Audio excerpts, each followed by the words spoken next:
जब से प्रधानमंत्री बने हमारे घर में लोगों ने जो पटाखे छुड़ाए थे कि हमारे मतलब मोदी जी ने जीता, योगी की सरकार है, हिंदू की सरकार बन रही है। अब ऐसे नहीं पता हिंदुओं के ही ऊपर कहे ढा देंगे ये। इतने दिन से रह रहे हैं, कोई रजिस्ट्रिंग मकान है, कोई नाजुली तो है ही नहीं, सब कुछ है हम लोग के पास, हाउस टैक्स, पानी टैक्स, सभी कुछ जमा कर रहे हैं। 5 साल भी नहीं हुआ इस मकान का, लोन लेके हम लोगों ने मकान पर, इतने बेवकूफ़ तो हैं नहीं, पढ़े लिखे हैं, पता था कि ये मकान नहीं जाएगा, तभी तो इतना पैसा हम लोगों ने लगाया। सभासद आते हैं, जब वोट लेना होता तब सारे नेता आते हैं, दिखाई पड़ते हैं, वैसे दिखाई नहीं पड़ रहे हैं इस टाइम की कहाँ है, क्या किसको क्या दर्द है। एक सरकार आई वहाँ बांध बना दी, अब नाला यहाँ आ गया, कल को दूसरी सरकार आएगी, ये नाला घूम के उधर चला जाएगा, उधर साफ कर देंगे। क्या लखनऊ में सिर्फ नाले नदी रहेंगे? भी मकान पे लाल निशान लगाया हुआ है। हमारे भी निशान लगाया हुआ है मकान पे, और जबकि हम लोग 25 साल से यहाँ पे रह रहे हैं और यहाँ पे सीवर और बिजली पानी सब कुछ हर चीज़ का टैक्स दे रहे हैं। और जब सभासद आते हैं, जब वोट लेना होता तब सारे नेता आते हैं, दिखाई पड़ते हैं, वैसे दिखाई नहीं पड़ रहे हैं इस टाइम की कहाँ है, क्या किसको क्या दर्द है। अब हम लोग इतनी मुश्किल से मकान बनाए हैं, कोई एक दिन में तो मकान बन नहीं जाता है। कितनी परेशानी उठा के आदमी इंसान जो है मकान बनाता है, अपने बच्चों को और सबको पढ़ाना लिखाना भी उसी में रहता है, साग सब्जी घर भी चलाना रहता है, सब कुछ देखना रहता है उसको। और कैसे मकान बनता है, कितने सालों जोड़ करके पैसा तब मकान बनता है। उन्होंने एक झटके में आके निशान लगा दिया और उनको इस चीज़ का दर्द नहीं है बिल्कुल, क्योंकि उनके ना तो परिवार है ना उनके बच्चे हैं, तो इस चीज़ का दर्द तो वो समझेंगे नहीं। ये तो हम ही लोग जानते हैं ना कि क्या हमारे ऊपर बीत रही है। और अभी 5 साल भी नहीं हुआ इस मकान का, लोन लेके हम लोगों ने मकान पर, इतने बेवकूफ़ तो हैं नहीं, पढ़े लिखे हैं, पता था कि ये मकान नहीं जाएगा, तभी तो इतना पैसा हम लोगों ने लगाया। बैंक ने लोन भी दिया, चाहे जैसे भी हमने लिया, पर्सनल लिया, जिस पे लिया, लेकिन लिया तो लोन। इतने बड़े बेवकूफ़ तो हैं नहीं हम लोग कि इस घर पे इतना लोन लेके बनवाएंगे, इतना बड़ा घर बनवाएंगे, जो आज इस तरह से इस कंडीशन में हम लोग शून्य पे आ गए हैं, हम लोग जीरो पे, हमारे छोटे छोटे बच्चे हैं। अब हम लोग नए से शुरू करेंगे तो कहाँ जाएंगे, बच्चों को पढ़ाएंगे कि उनके लिए कुछ फ्यूचर सोचेंगे, कुछ नहीं सोच सकते हैं हम लोग एकदम शून्य पे आके खड़े हो गए हैं।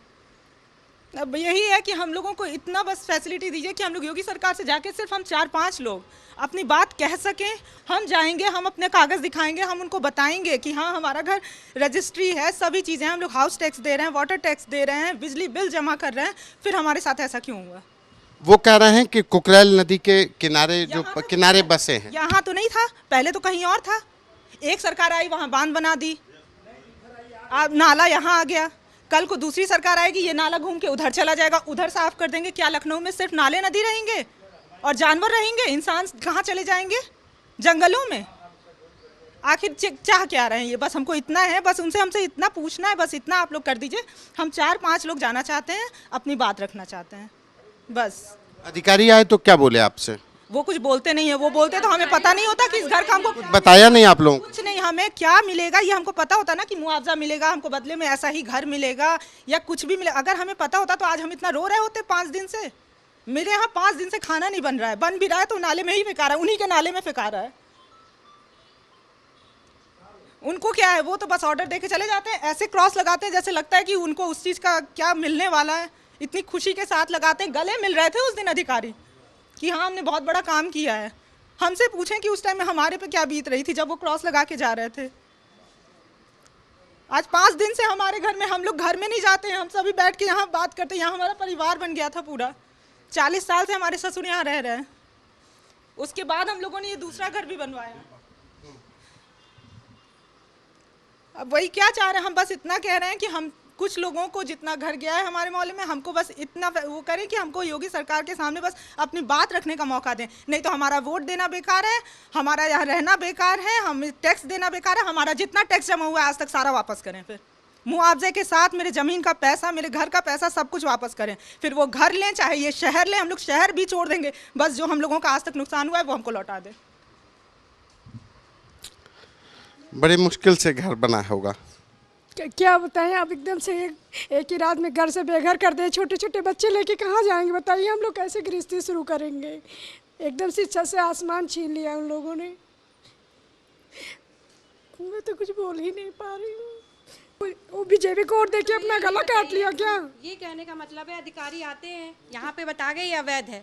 अगर अवैध था तो पिताजी ने जब सोसाइटी से खरीदी, ये तो सरकार का मामला है ना कि वो कभी बोलते ये अवैध है, कभी बोलते वैध है। अब बताइए, पहले बंधा बना नदी उस पार, उसके बाद बंधा डिवाइड हुआ तो इधर नदी बह गई, जिधर धार आ जाएगी वो कुकरैल हो गई, वो शारदा हो गई। 35 सालों से सरकार बीजेपी चिल्ला रही थी, ये बीजेपी है। इसको बीजेपी कहेंगे? हम लोग का इतना इतना लोन लेके घर बनवाया, जो भी करके बनाया, हमारे माँ बाप ससुर से ज्यादा किए हों, मगर ये कोई तरीका है घर से बेघर करने का? अधिकारी से बात करते हैं, हंसते हुए जाते हैं कि अरे कुछ नहीं, आपको तो फ्लैट मिल रहा है। अरे उस फ्लैट में वो खुद अपनी फैमिली रखेंगे? रह पाएंगे? हमारी चीज़ों का सवाल का जवाब दे। अगर ठीक है ये अवैध था, यहाँ पे हम लोग से हाउस टैक्स क्यों ले रहे हैं? बिजली का bill, house tax, water tax क्यों ले रहे हैं? इसका जवाब दे आके सरकार हमसे, बिल्कुल बताइए। रजिस्ट्री हमारे पास है, सारे पेपर हमारे पास है। मैं माननीय मुख्यमंत्री जी से आदेश करना चाहूंगी, निवेदन करना चाहूंगी हाथ जोड़ से, आके हम लोग से बात करें। ये जनता जो है, जनता की वजह से वो आज वहाँ बैठे हैं, बिना जनता के उनका कोई अस्तित्व नहीं है। मैं बस इतनी निवेदन करती हूँ, वो आके हमसे बात करें और हमारे सवालों का जवाब दें। ये घर तो कभी भी ले जाए, हमें कोई मतलब नहीं, मगर जहाँ हमारी चीज़ों को पहले बताएं कि किस वजह से ये अवैध में आ गई, क्या वजह रही होगी। जब दिया तब उन्हें नहीं पता था। जब घर बनवाया तो सोचा था कि घर टूटेगा? नहीं, ये कभी सपने में भी नहीं सोचा। 50 साल से मेरे फादर इन लॉ रह रहे हैं, 50 साल उन्होंने मंदिर बनवाया है, पर बाबा ने उसका स्थापना किया है। कोई ऐसे अवैध होता तो कोई पर बाबा के जमाने से ये मंदिर थोड़ी बन के खड़ा हो गया होता। हम तो आपके सहारे थे कि ये मंदिर मेरा ही है। ये सरकार है भैया, हम लोग को रोड पे लाके रख दिया। बच्चे पढ़ रहे हैं, कहाँ लेके जाएंगे? कोई एक जगह बता दे कि हाँ हम लोग वहाँ जाके सेफ हैं, कोई एक जगह बता दे। बच्चे बस क्रॉस लगा, अभी तो लगा के गए हैं, कल नोटिस आ जाएगी, कहाँ जाएंगे? आप तो बुलडोजर बाबा हो, बुलडोजर चला रहे। ये बुलडोजर है, ये बुलडोजर है। हम लोग सेफ महसूस करते हैं, औरतें सेफ हैं। ये सरकार में औरतें से, ये औरतें से कल रोड पे औरतें जाएंगी, उनके बच्चों के साथ क्या होता है कोई आगे बोलेगा आके? हम तो आंख बंद करके भरोसा करते थे, ये भरोसा तोड़ा उन्होंने। अकबर नगर बर्बाद किया, उनके पास कुछ नहीं था, हमारे पास पुख्ता सबूत है। हम रजिस्ट्री लेके आगे तक जाएंगे, ऐसे कैसे किसी का घर तोड़ सकते हैं? हम आगे तक जाएंगे, हमें पूरा सबूत दीजिए कि किस वजह से आप हमारे घर पे ये कर रहे हैं आके। हमें पूरी चीज़ें हमें जब तक मिलेगी नहीं तब तक हम कुछ नहीं आगे बढ़ने देंगे। कैसे बढ़ जाएंगी आगे बढ़? इतनी महंगाई है, बताइए ना, सर पे छत है, बच्चों को कैसे पालेंगे? बच्चे 6-6 दिन होगा जब से क्रास लगा, बच्चे खाने तक नहीं खाए हैं। हम लोग गुस्सा किस पे निकालें? बच्चे स्कूल नहीं जा रहे, बच्चों का फ्यूचर कहाँ जा रहा है बताइए? कहते थे कि इनके राज्य में लड़कियां, बीजेपी जब से प्रधानमंत्री बने, हमारे घर में लोगों ने जो पटाखे छुड़ाए थे कि हमारे मतलब मोदी जी ने जीता, योगी की सरकार है, हिंदू की सरकार बन रही है। अब ऐसे नहीं पता हिंदुओं के ही ऊपर कहे ढा देंगे ये। कि ये पूरा मेरा परिवार है, अब वो परिवार कहाँ चला गया? हाँ, इतना दिन मेरा सब परिवार कहाँ गया? क्या बताएं, आप क्या पूछेंगे हमसे? यही पूछेंगे दुख, इससे बड़ा दुख आप खुद सोचिए। यहाँ पे खड़े होकर के आपने भी घर बनवाया होगा, अभी जो हम जा करके आपके घर को छीन लें, अभी आप पे क्या बीतेगी? आपको हमसे पूछने की जरूरत ही नहीं है। Thanks for watching video. Don't forget to like, comment, share and subscribe.